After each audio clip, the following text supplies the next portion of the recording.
I am Slick Nick. This is me truly just hitting record and thinking out loud. I'm trying to sort out the value of the 3 macros.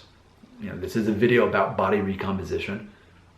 Situation I'm in is I cut a lot of body fat from myself here. My body fat percentage definitely went down. And to the point where I need to start building more muscle, because I was starting to look at myself thinking, I'm too small now.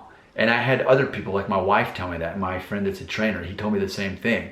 So now what I've done is I've limited my calories somewhere around 1900, I think is probably my running average.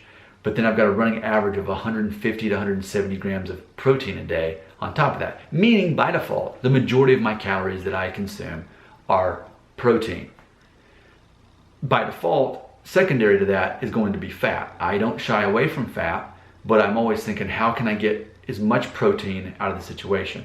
So I recently found a new brand of Greek yogurt that instead of 160 calories, it's 100 calories. And instead of 16 grams of protein, it's actually got 18 grams. So I've traded out some fat to increase protein. I'm not afraid of fat. In fact, now I'm up to 4 eggs a day, which is even more fat.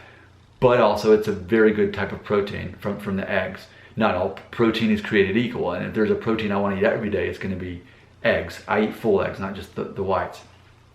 So as I sort these out, I'm like, well, what about carbs? I'm being open-minded, even though I'm really identifying as keto. I'm up to an entire banana a day and a cup of frozen fruit, whether it's blueberries, tart cherries, raspberries, blackberries.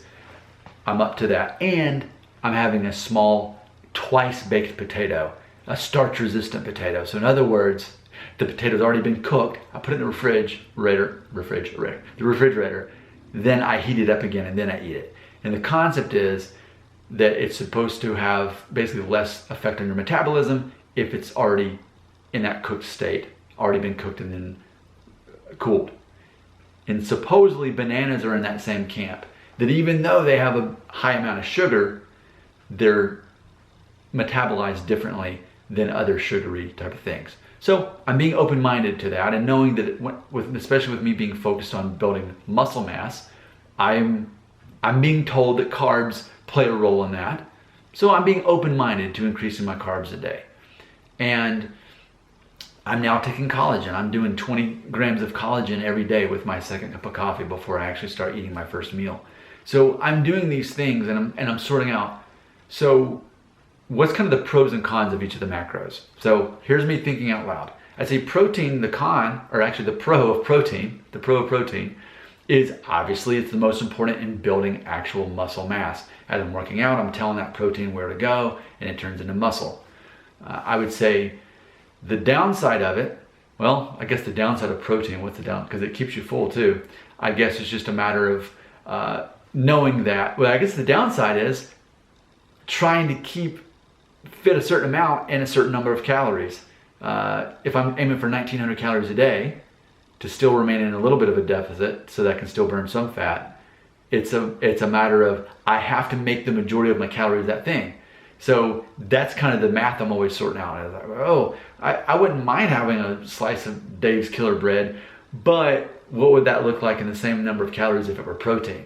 So it's kind of like an obligatory good situation there with protein. I think to me that's the con, is that I have to make sure that I'm eating enough of it. The pro of it is that it actually builds muscle and it keeps you full. It's too important, in other words. That's the con of it.